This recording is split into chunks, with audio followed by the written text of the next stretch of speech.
Welcome back to the Rating Room. I'm your host, the Grumpy Sailor Actual, where we have zero sugarcoating, straight talk, and real answers. So tonight we are diving into narcolepsy claims, and I'm going to shoot it straight with you. If you think the VA has a simple, straightforward percentage chart just because you have the word narcolepsy written on a medical record, you are setting yourself up for a massive denial. It does not work that way. If you don't understand how the VA actually classifies this neurological condition, um, your claim is going to get lowballed or kicked back entirely. So stick with me to the very end of this video because I'm going to give you the exact blueprints to build a narcolepsy claim the VA cannot ignore. And if you get value out of this Inside the Wire intel, hit that like button, subscribe to the channel, and share it with veterans and family members who need to hear it. All right, let's get into it. Here's the first thing you need to know. All right, under the code of federal regulations, specifically 38 CFR 4.124 alpha, Diagnostic Code 8108, narcolepsy is rated as petit epilepsy. Oh, I may have said that wrong, but let it sink in. It's rated as epilepsy. The VA is not rating you simply because you have a diagnosis of narcolepsy or because your doctor gave you a prescription for modafinil or Provigil. They are rating you by evaluating the frequency and severity of your sleep attacks as if they were minor epileptic seizures. That is the key that unlocks this entire rating analysis because the VA is using epilepsy scheduled by analogy. The rating level comes down to hard numbers, not vague complaints, hard trackable numbers. So here's the percentage. Here's how the percentages actually break down based on the criteria. 10%, as you can see, you have a confirmed diagnosis with a history of seizures.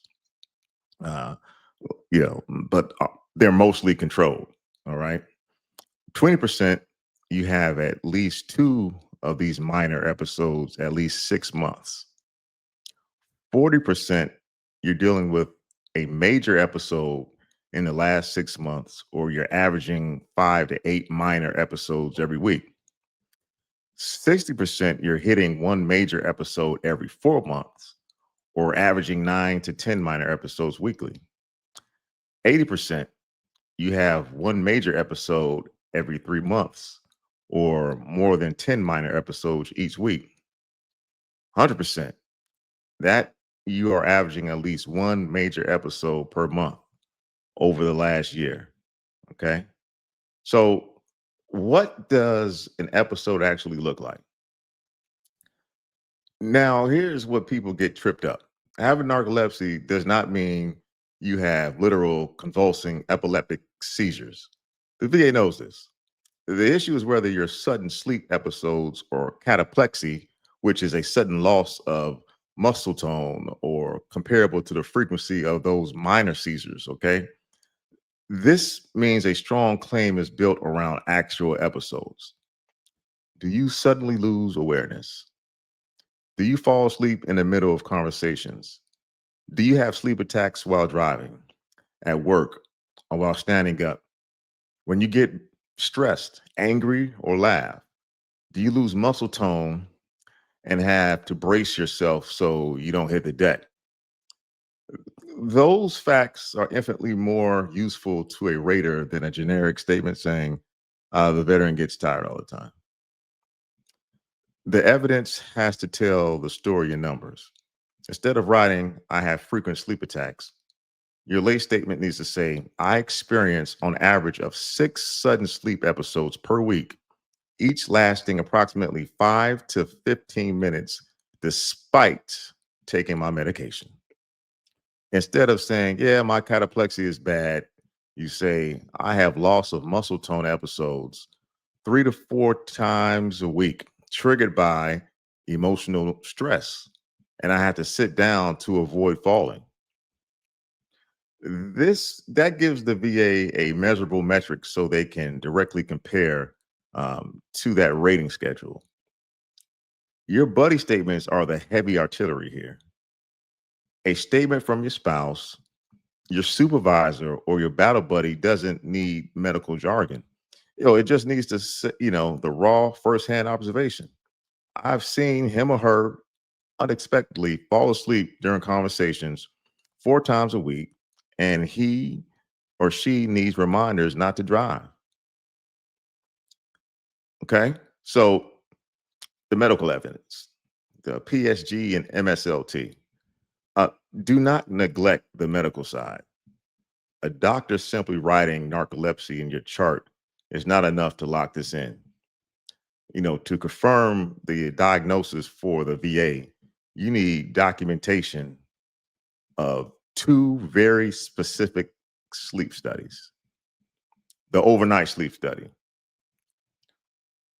First, you need the overnight sleep study known as the PSG, okay, the polysonogram.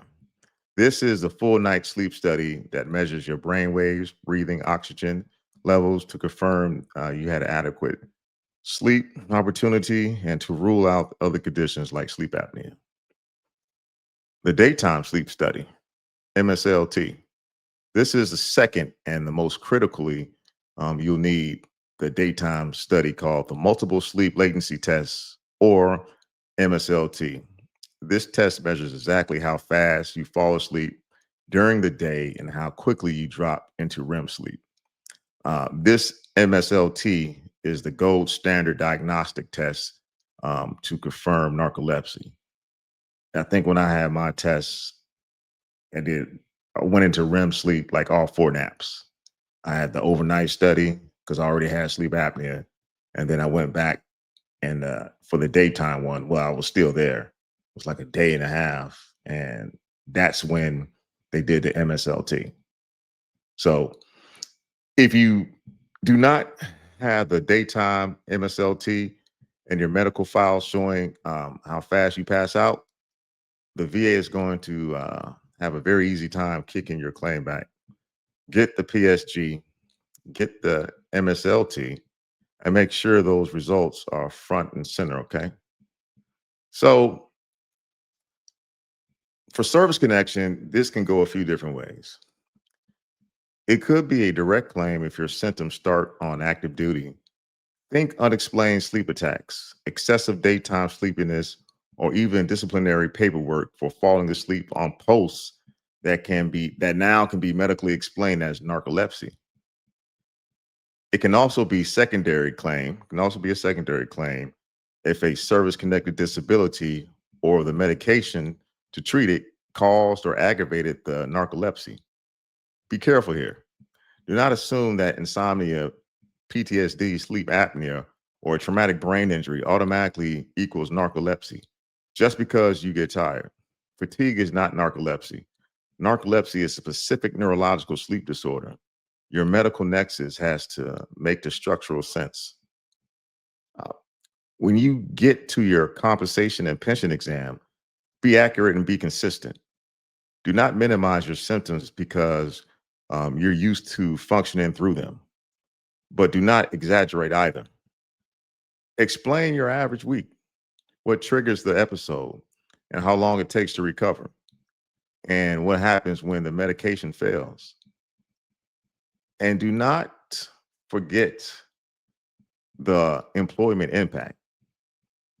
If this condition causes excessive absences, write ups, or job loss, submit that evidence.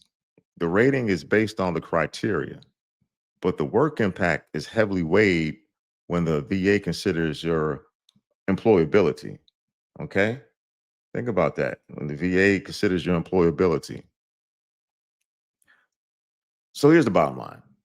Narcolepsy claims are won or lost on the granular details. I have narcolepsy, and they have one type one is narcolepsy with cataplexy, and type two is narcolepsy without cataplexy. All right, pretty much they're not the same, but they are. Okay. One is when you have those emotional fallouts, and that's pretty much, the cataplexic events that happen. You have to brace yourself before you fall. And that could be stress. Um, that could be different, brought about different ways. Okay. So just like I said, having narcolepsy just gets you into the door.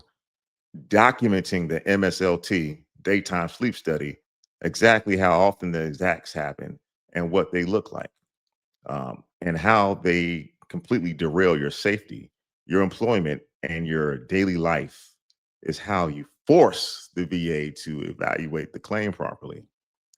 Establish a diagnosis, build the timeline, bring the numbers. All right.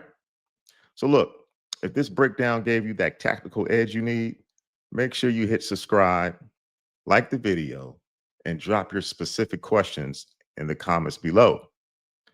I'm the Grumpy Sailor, actual. Stay sharp, and you know what time it is. I'll see you in the next one.